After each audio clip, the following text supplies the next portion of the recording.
I'm Matt Elman, and you're listening to the Complete Confidence with Cambridge podcast. We've got lots of useful tips and tricks to help you plan your school year as you prepare your learners for their Cambridge English qualifications. Whether you've been teaching exam classes for years or just at the start of your teaching career, come along with us. We'll help you unpack the English language exam journey using our own real-life experience and easy-to-follow examples from the exam preparation course Complete. So, let's get started. Hello and welcome to today's podcast. I'm Olha and I'm here today with Greg. Hello. And with Matt. Hello. And I hope you're enjoying these podcasts and finding a lot of food for thought. Today we're going to focus on using our course books, exploiting and supplementing them. What's amazing nowadays is how much material there is available with the course book, and so many different activities, so much support for the teacher. Sometimes it can be overwhelming, and sometimes I think that we can feel that we need to rush through it because there's so much to do. One of the things that I think is really, really important is to use the course book not as in one direction, but to go back to it, to make sure we make links with it, that this is not just step 1, step 2, step 3, but you really need the students to have that access to what has gone before. So how would you do that, Greg? I think a lot of it is the case of being kind of aware of what you've done and seeing the book as delivering a course for you. It can be the situation sometimes with exam classes that a teacher might go in and say, right, we're doing reading today, and now we're doing listening tomorrow. So and everything becomes a kind of a discrete entity, really. The whole point of this is to say, well, it's not. You need to be thinking constantly about where am I going next and what has gone before, and thinking about the language that you've already done in previous units and how you can refer back to that.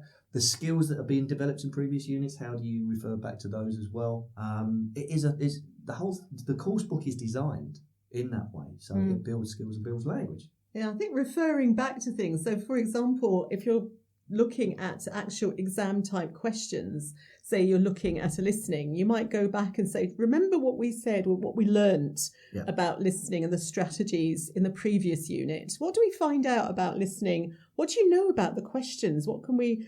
At the beginning of the student's book and the teacher's book is a complete breakdown of all the questions. So can we use that as reference? Can we go back and say, oh, this is the type of question we're looking at now?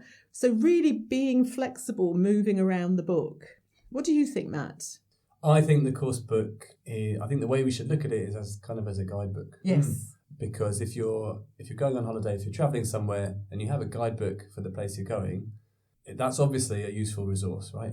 That tells you what's available. It gives you a plan if you need a plan. But you don't have to do it all. You don't have to visit every place in the guidebook. You can choose what works for you. And it kind of works the same with a course book. There's a guide there. Complete will take your students up to exam day and get them ready for the exam. But your students will have different needs, and your class will have different needs. So I think it's important to remember that you can be flexible if you want to be with the course book. The course book is not something that has to be followed to. No, it's not rigid at all. But if you want to, then it is designed in that way. Yes. So if you don't feel confident or you haven't got a great deal of experience, that's what it's there to do. It's there to provide your support. And what's fantastic for teachers that don't have the experience or the confidence is the teacher's book. And I meet teachers that don't really use the teacher's book, and they say, I don't really have an idea how to do this. There's so much help in the teacher's book. There's so much information for extra activities, how to set up tasks. And I think this is just such a fabulous resource. And I would definitely recommend to any of you listening, if you're not sure what to do with activities in the book, how to approach a unit, do go to the teacher's book and see what it says. Absolutely. It's these experts that have written it have got such fantastic ideas. So that is, and they are right. They're just ideas. They're ideas for it might give you another idea to think. Oh, okay, I'm not going to do it exactly like that. And that's the point. Is that element of I'm going to take this and make it my own. I am this type of teacher. I do this in my way, and that's it. But making the most of the course book is about using it as a support for you in the classroom as a teacher. As one of the resources that you can use. The main resource, probably, but one of many. And I think one of the things I found over the years working with not such experienced teachers is sometimes they say to me, but I don't have time to do everything, so I have to do it very quickly. And because there's so many activities. And I just say, no, don't do everything. You've got to be judicious. You've got to choose what you're going to do. Nobody is expecting you to do absolutely everything because there's too much. Take what you need to do. Do not rush through it. And that's what we were talking about earlier, is like, go back, reference what you've done before, pace it. Obviously, you're not going to go over every single page, but make sure there is that link. I think it was you, Matt, was talking about the journey, the step-by-step journey. You know where you're going, and you know that you can't cover every single bit of language that might come up in the exam, but don't just be driven by the course book. You are the driver. Absolutely. Yeah. To rehash my guidebook analogy, you don't visit every single restaurant in the guidebook. Right? I'm going to keep bringing that back. I think, Matt, you might. But, maybe I would, actually. I do love a restaurant. Yes. But I think that's what we have to really appreciate about the course book, that it is much more of a guide if you want it to be, and you should feel free, if you feel confident, to leave things out, to add things, etc. Yeah, and explore what's there. I mean, it's something we've kind of talked about in a previous podcast. There's so much language in any course book that is there and available. But I think the support aspect of it allows you as a teacher, or us as teachers, to enjoy it as well. And I think very, very strongly that teaching should be fun and not just learning, that we as teachers should be enjoying it. Yeah. And I feel able to enjoy a lesson where I have everything I need. So I've got the audio, I've got the material, and I know that if things, maybe the students are struggling, I know I can go on to some other activities. And that is where I can really relax. And once I feel I'm enjoying it, then I can take more control. Yeah. So we were talking about autonomy in the previous podcast about students, but this is also teacher autonomy, which is very, very important. How would you suggest teachers get started when it comes to being flexible with the course book? Because you mentioned the map of the units that we've got at the start of the book. I'm looking at Complete First students book, and on page 4 and 5 I've got a map of what's here in the book. How would you suggest that teachers take this and use it if they want to be flexible? Well, I think one of the things is to consider time and to say, okay, I've got X amount of lessons between now and when they take the exam. So think, how am I going to make those choices? Another very important thing to take into account is what do they know now? What's their starting point? So one of the, you might find that the first few units are reviewing the previous level. And depending on the students, you have to make that choice. Do they need to do that many activities on something like this Present Simple? So you start making those choices. But you can cross-reference that to the breakdown of the exam to make sure that you're covering each and every question. So it's a little bit of that, but you get the students to help as well and say, we need to do more of this, or we've done enough of that, teacher, thank you very much. So you start making those choices. Obviously, initially, teachers tend to try and follow everything quite rigidly, and there's no reason not to. As Greg said, it's brilliantly written, but you do need to keep an eye on the time. You can't just go at a slow pace and find you've only done a third of the book just before the exam, because there's a lot of key stuff. Definitely. Yeah, and if it is a short course, then the map at the front of the book shows you where things are. And if, say, for example, you've only got 6 weeks, then you need to make sure that you've introduced the students, or they've practiced every single exam task there. So you can be selective in that way.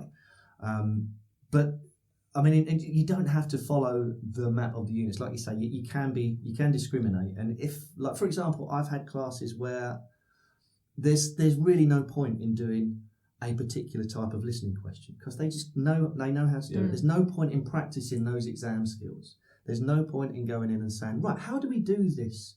What skills do we use? When they've already got those skills, then that's fine. We can use that maybe as a language development opportunity. So it's making the most of the course book is kind of, right, what do I want? What am I actually getting? What is this activity going to produce? And you can use it for exam skills development, but if they've got those already, that's not necessarily something you should need to focus on. Yeah. It can be used for something else. And if it's a language issue, then I think it's useful to point out that we've got the grammar and vocabulary reviews. Mm-hmm. So, as you said, Olha, if the stuff in the first couple of units is familiar to the students, maybe the review is enough to confirm that. But I think that's where, as teachers, we need to really familiarise ourselves with the course book before we start teaching. Because if we just look at page by page... You can start on page 1. Yes. Yeah. I think before you start, you kind of go, well, what is that? And because if you get to the end and you suddenly realise that actually half the book has extra activities and you go, oh, I didn't know that. So it's just like, I would do that with students as well and say, well, what will you find at the back of the book? What is on, page 4? Why is this useful to you? So do a little bit of orientation for yourself and your students. And actually, like the grammar reviews and stuff, really useful to point out to students because they might want to look at them on their own. They might think, oh, actually, I'm not quite sure about this. So really feeling that you know your material. It's very dangerous just to go in cold and say, right, where are we? What are we doing? Oh, page 1, let's do this, without knowing where this is leading you. And that's the kind of, in your lesson planning, you think by the end of this lesson, by the end of this unit, students will be able to do X, Y, Z better. You've got to have that in mind.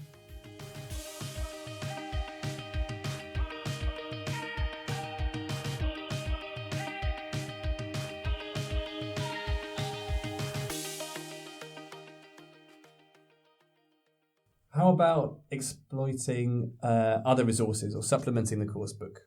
Because I know that Cambridge has a huge amount of additional help available to teachers. And it's really important that teachers and students are aware of this because there's so much there. But it does add to having to make choices about what you do. But it's really fabulous what there is. Can you maybe tell us a little bit about what's possible? So the handbooks are a good place to start. The handbooks. Very, very useful things.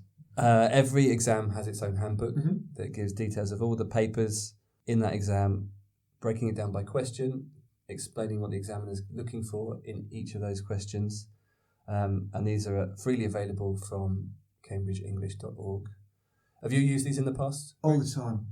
Yeah, I mean, that's the important thing. They're called teachers' handbooks, and it kind of suggests that it's something for the teacher to read and digest, but they're great for use in class. I use them often when showing kind of, because they've got examples of authentic answers for a writing text, for example, and they've got the scores that particular text would have been given by an examiner. Now that is really, really useful, and it's always something to show students, and I get them to assess the text first, and then ask them to give it a grade. What would you give this? And always, I'll give it to a class, and that you find that they kind of underestimate how good they are. Because, it's such a confidence boost, isn't it? It really is. Because they need to know the criteria by which they're being judged, and that's what you find in the handbook. Because sometimes students don't really understand how important it is to really answer the question in the writing. Yeah. You've got to be relevant to the question, and they might write beautiful English, but they're only going to get half the marks because they haven't actually answered the question. And when they see that this is an essential part of the criteria, it's a real wake-up call for them to say, okay, I must do X, Y, Z when I'm in the writing exam, whatever. But I think that criteria it's illuminating for me, it's illuminating for all of us, but it's really important, like you say, Greg, this is not just information for us, the students need to have that information They too. do need to know it. So the question is, when do you start getting them orientated with what the demands of the exams are and what they should actually be doing? Do we do it at the start? I mean, as a teacher, you need to be looking at that handbook at the start. Mm-hmm. For students, I think, we've already mentioned the map of the units in each Complete Students book. There are exam-style tasks here in Complete. So you could potentially rely on Complete, and that would be your exam practice for the course. Yeah. If you want to start introducing students to things like the model answers from the handbook that you mentioned, Greg, for me, that's something you might do maybe halfway through your course. Yeah, completely. Yeah. I Not think something if you go and for throw the it beginning. at them, Yeah. Because At the beginning, you're looking at the end result, the expected end result, and it might be overwhelming and demotivating to look at that right at the beginning and to think, oh, I've got to do that. I'm not ready to do that yet. So yeah, around halfway through, I think it's a good time to introduce. because you've got to start getting a language class going. And if you start a language class by saying, here's the criteria by which you will eventually be assessed, that isn't really giving them it's intimidating. It It's is. intimidating. We want to get them there to, that's the secondary thing that they need to do. They need to know what they need to do for the exam, but they don't need to know it at the beginning. No. So I agree with you, Matt. Bring midway through, start giving them an idea of what they're going to be having to do at the end to get the best result possible.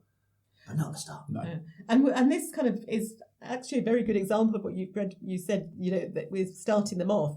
The books, the Complete series, is designed in such a way that it gradually gets more complex. It builds up the grammar, it builds up the level of the vocabulary. So the students, when they're doing units 1, 2, 3, 4, it's doable. They're doing it, and it's very structured, it's very scaffolded, and it builds up. So Matt, what else can teachers find online at cambridge.org? So there's an enormous amount to help teachers get their students ready.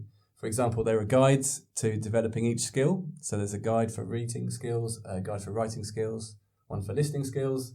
There's not one for speaking skills, but then we've got videos of real speaking exams, which is such a useful thing to show that's students. great to use in class. Really kind of helps shine a light on what takes place. So it's not something to be afraid of. Students know what to expect on the day of their speaking exam. And there's also, tied in with that, you also you can see the examiner's comments for each person who's gone into the exam. Yeah, so a bit like what you said for the writing Same exam, thing, yeah. it's very often quite a motivating thing that students understand. They don't have to speak like the Queen in order to get a good grade in the exam. What else? We've got Write and Improve. Have you guys ever used that? No, what's that? So this is a website, writeandimprove.com, that allows students to do writing tasks online. So they're typing their answers and they get immediate feedback. Yeah. Ooh. So don't ask me how to explain the Very technology. clever I don't know how it algorithms. works. Very I don't clever know how it works. algorithms, don't worry. But it's unbelievable because it gives, it's giving really useful, detailed feedback on the writing that they do. Very clever stuff. And of course, Test and Train as well, which does a similar thing, but it gives the students the opportunity to practice the exam. So and it trains them And as it well. trains them. It helps them with those skills. Yeah. are those two resources things that the students can do on their own? They are, but I think both of them benefit from teacher oversight. Yes. Put it that way, and each one has that possibility. So it's something that students can do as a kind of self-study resource, or it can be I don't assigned think to a there's class. anything wrong with saying to students, you can go online and have a look at some speaking exams, and just to get a kind of a feel for it.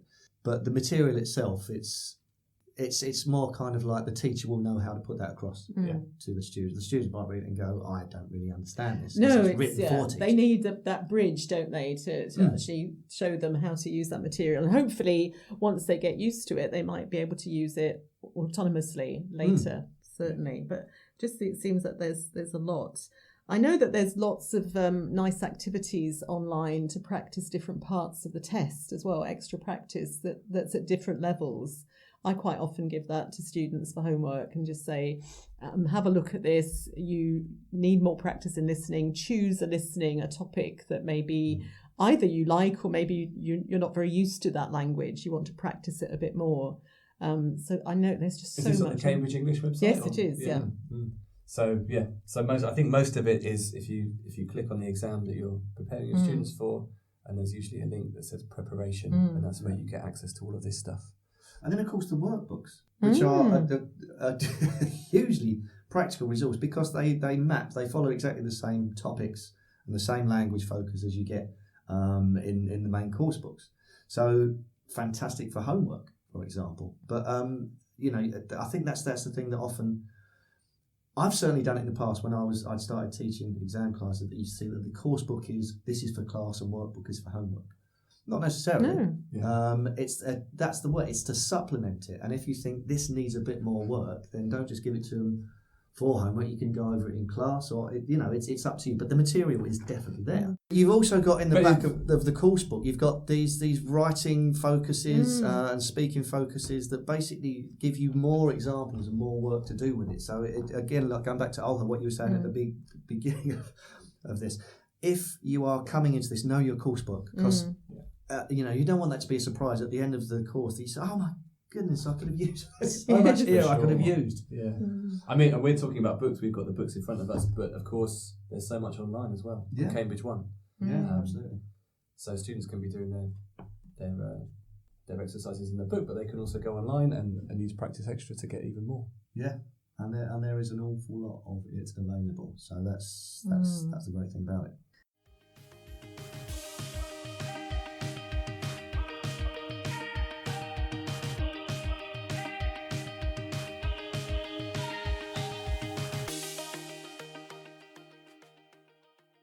Greg, do you use any other stuff that's online with your students that's maybe not specific to Cambridge? Well, there are lots of online resources, like the ones that you can build quizzes, for example. Kahoot is a nice example. Oh, no, that's a great one.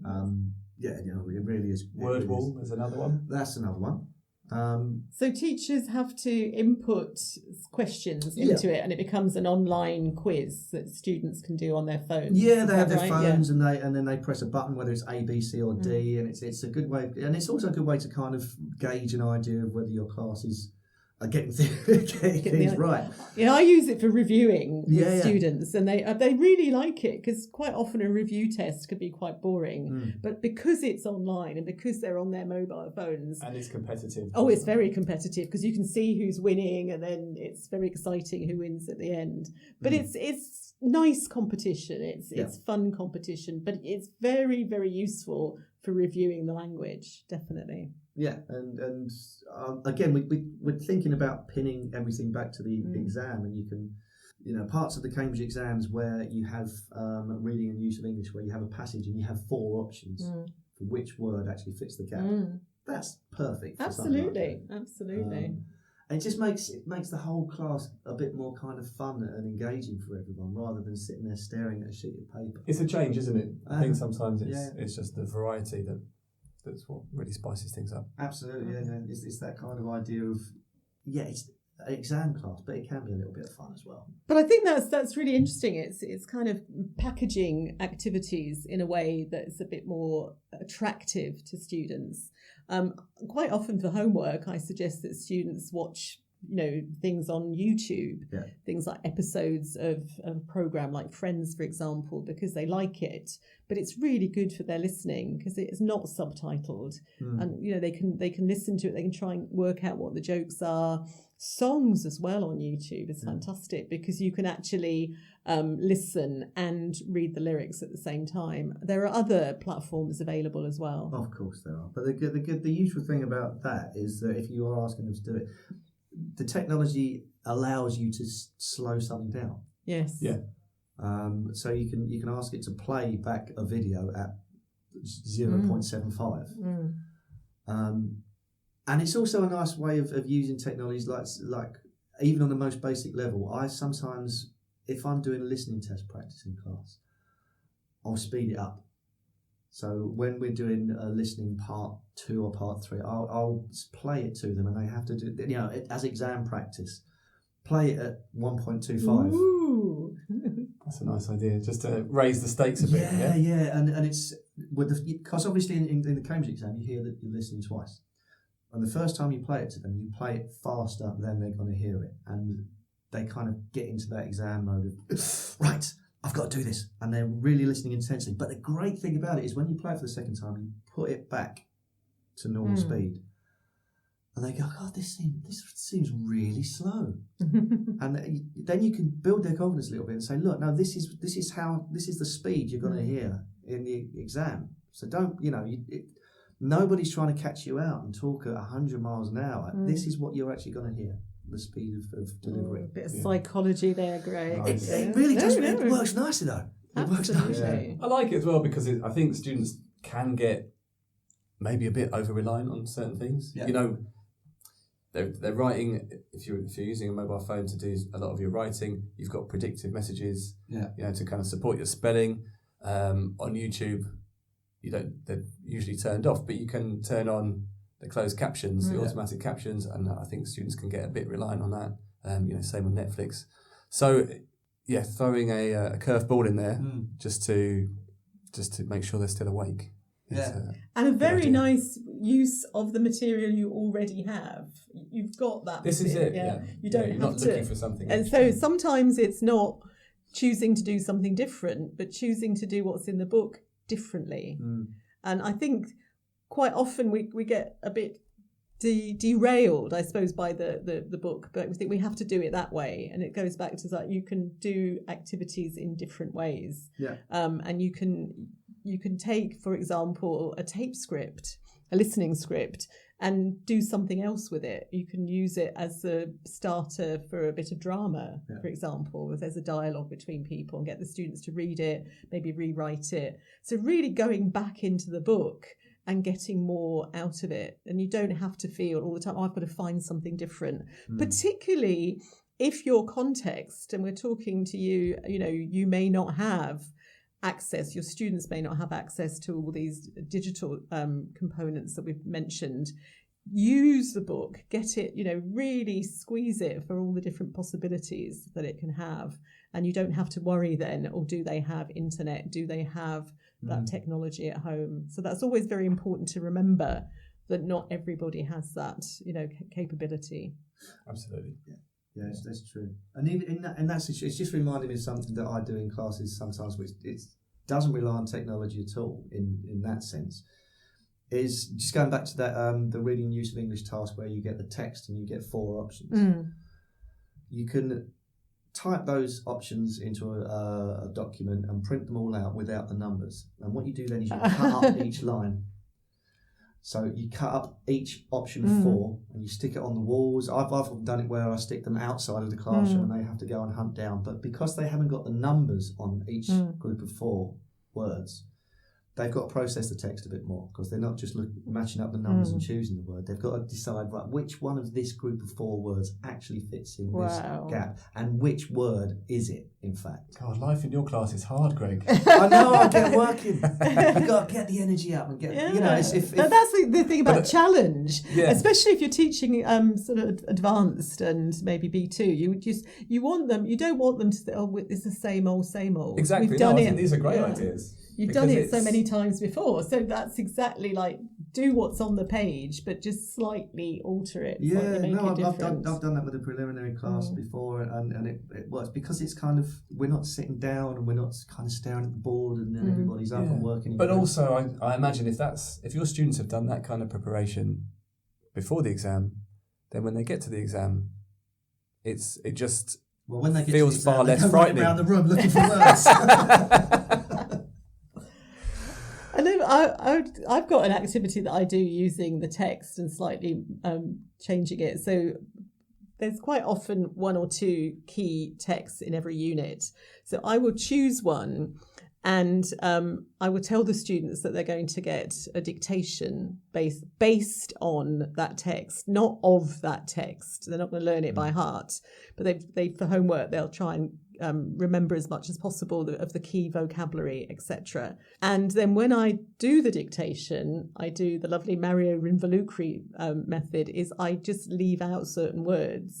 So I say, many people who live on the south coast of Australia have blah, blah, blah, and they're writing it, and they look around, and then well, what do you think is missing? Because you've got the context of what we talked about, and what kind of word is missing. So this is great for use of English. This is great for reading, but it becomes a fun activity, and you don't need any resources. You don't need a photocopier. You don't need anything else.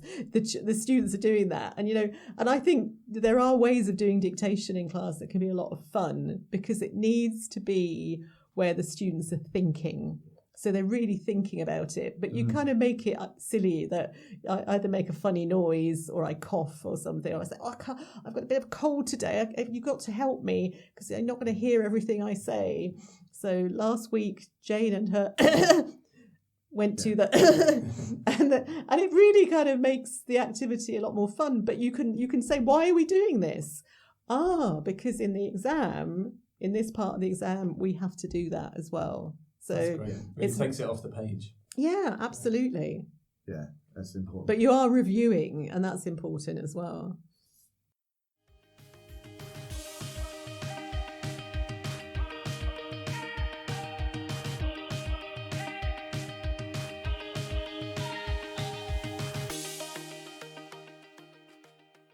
Shall we move on to some questions? Oh, yes, please. So this one's for you, Greg.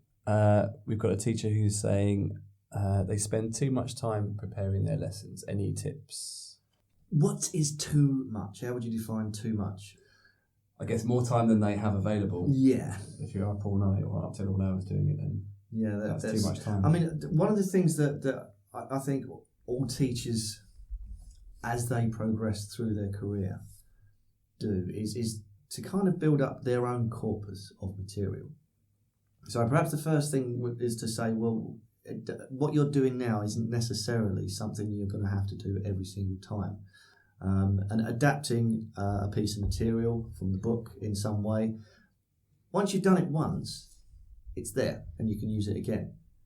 So perhaps a way to think about it is if you're preparing your class, you're investing time in your own teaching, the bank of material that you've got available for teaching.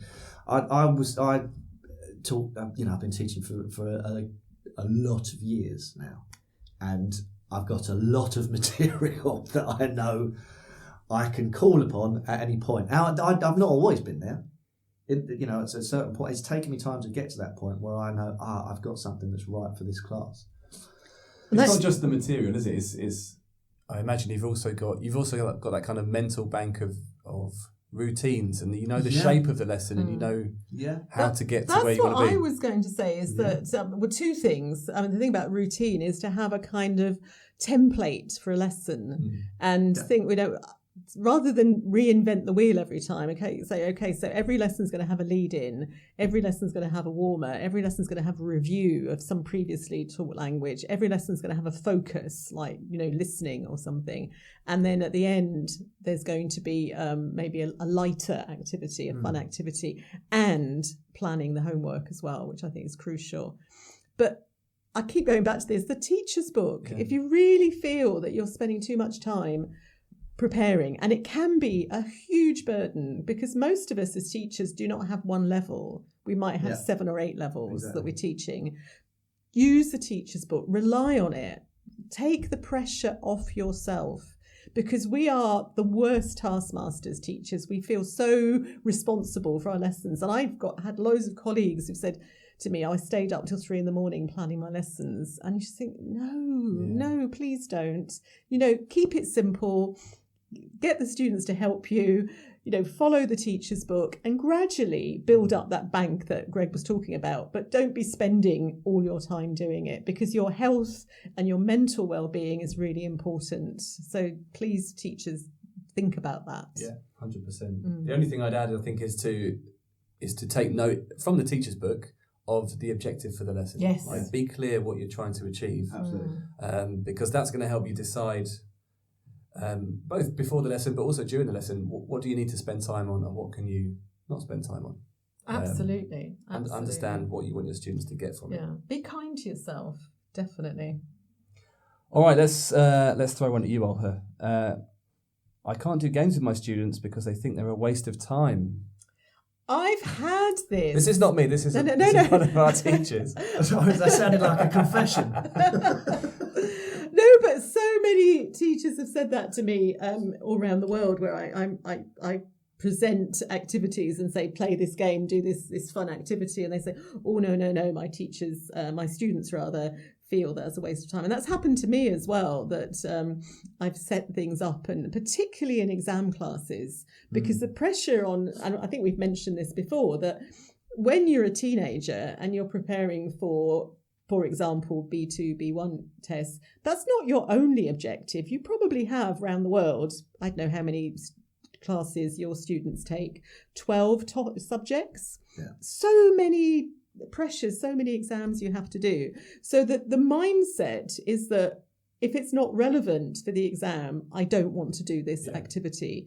And with a lot of teenagers particularly, actually older students quite don't mind having fun, but teenagers like, fun is childish. I'm a teenager, I'm too grown up to play this game, it's childish. So what we go back to, again, we've talked about, is relating why would we do that activity. So I might do my fun dictation activity, and the students enjoy it, and they come up with lots of different words in their dictation, and we compare them and talk about them. But I don't just move on. I'll stop and I say, why did we do this activity? Yeah. And they will look at me and say, because you're crazy, Miss Olher. And I say, no, that's one reason. But another reason is it's actually useful for the exam. Which paper do you think you'll need these skills for? And I ask these questions at the end of the activity, and the students then get into the habit of it. And I don't even have to ask the question. Yeah. They say, yeah, we know that was useful for speaking and listening, and that was useful for vocabulary. We get it. But we have to share our reasoning with our students, and we have to respect the fact that fun on its own can be seen as a waste of time. And I'm always saying the same two words together. It's serious fun. And I also highlight that when you're having fun and you find something enjoyable, you're more likely to remember it. And that's a very key thing as well, that some funny words and funny sentences were created in this game. And those will be the ones that stick in your mind, the really silly ones, but they're the good ones. And that's creative use of language. So I think it's important to make that clear to students that the game is not just something outside their learning. No, I completely agree. But I think it's not just games that's truthful. No. Like you could be doing something quite boring and serious that also feels like a waste of time. Yes, absolutely. And it's just a good habit to be in for all the activities that you do in your class, right? So ask why the students did we do this? Why they were doing it. Yeah. It's very, very clear in the complete series, because it's structured in such a way, but it may not always be clear to all the students all the time. They might be just because they get into the sort of routine of it and they say, oh, here's another of these activities. And in their mind, they might be thinking, why am I doing this again? So they need that reassurance that it's useful, it's helpful, it's important. Well, again, especially if, say, we're halfway through the course and they haven't done the full exam paper yet, and we're only just at the point where we're feeding into the idea of what they are going to end up doing and what the criteria are. Absolutely key is to say this is relevant. Yes. This is relevant to us and to your progress and your journey towards the exam because, well, why? And that's the key thing as well. Yeah. Elicit. Why do you think we're doing this? Absolutely. Ask, don't tell. Yeah.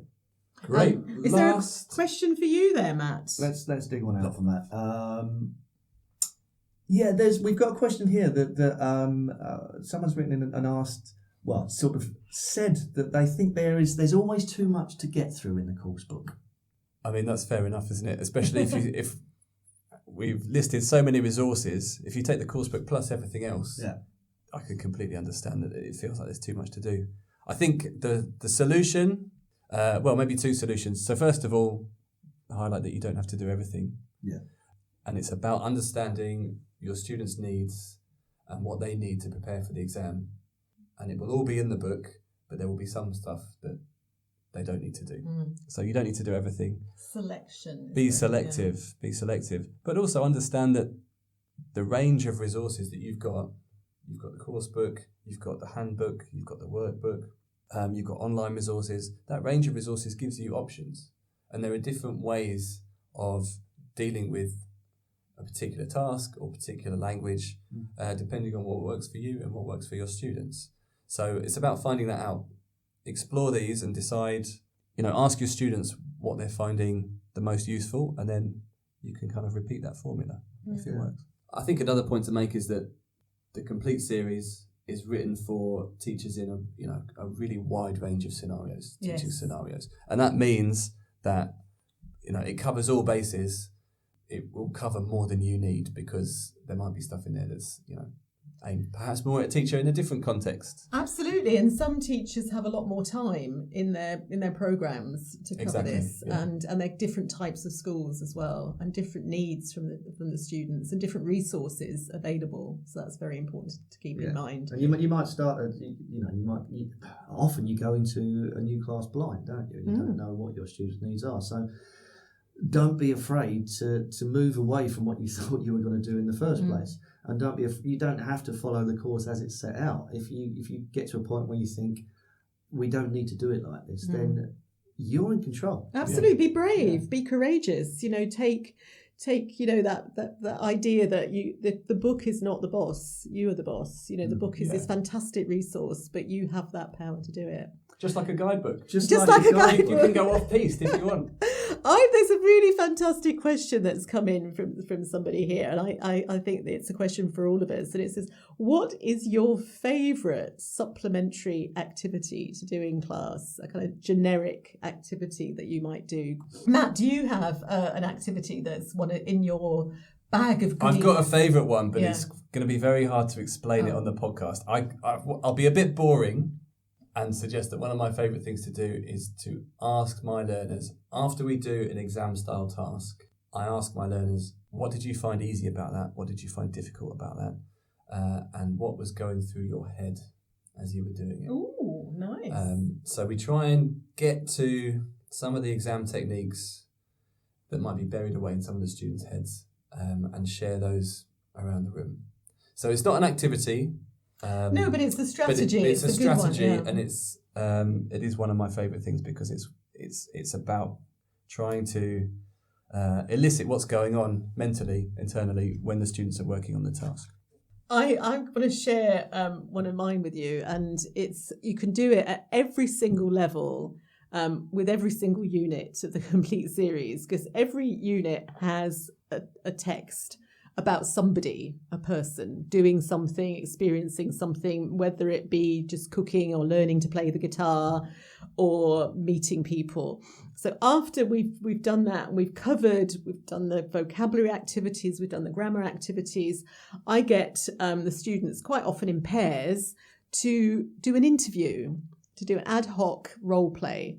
And they interview, one of them is the interviewer, one of them is the person in the text, and they help each other to prepare some questions. So a key preliminary level, it'll be just a few questions, and they have to use a magic microphone. So they take a pen and pretend that they've got a microphone, which makes it a bit more fun. And they'll just say, so why did you decide to travel to Australia?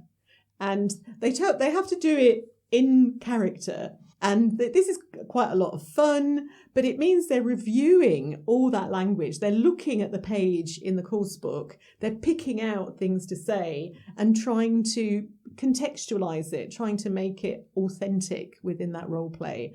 And this is a great activity to do because it doesn't require any extra preparation. And it's great for when you've got that 5-10 minutes at the end of the lesson and you don't want to start anything new.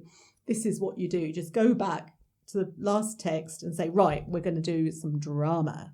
Nice. Yeah, I mean, those are this great ideas. It's actually something that I talked about in a webinar, because you talked about it in a webinar previously, and I've also done that. That the idea of interviews is fantastic. I think just thinking about the idea of warmers, I try and make the most of warmers. And if there's one thing that I enjoy doing, it's going back to language that we've previously looked at.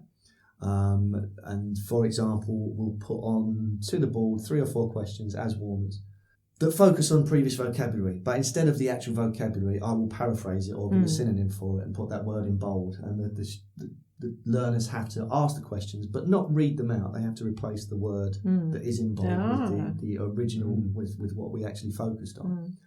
And it gets that engaging with the language from the start of the class and just recycling language. This is the important thing, that review, go back, go over it in a slightly different way, make it a bit challenging, make it fun, but link what you've done before with what you're doing now. I think that's crucial. Yeah, and make it explicit.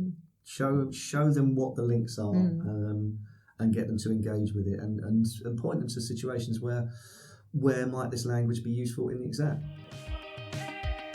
Let's recap.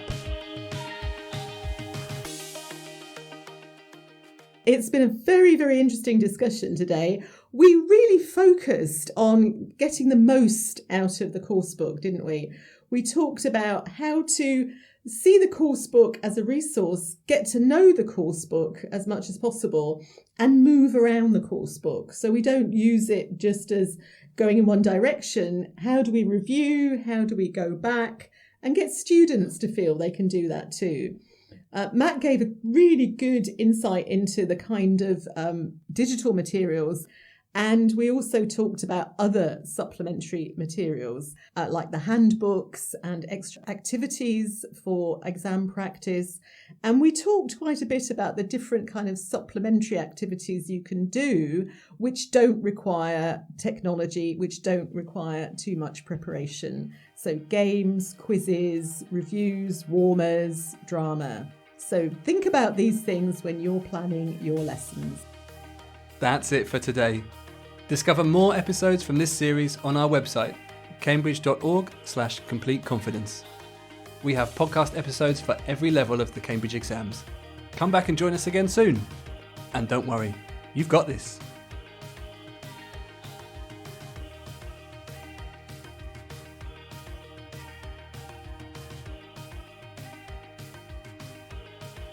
You've been listening to the Complete Confidence with Cambridge podcast, brought to you by Cambridge University Press and Assessment.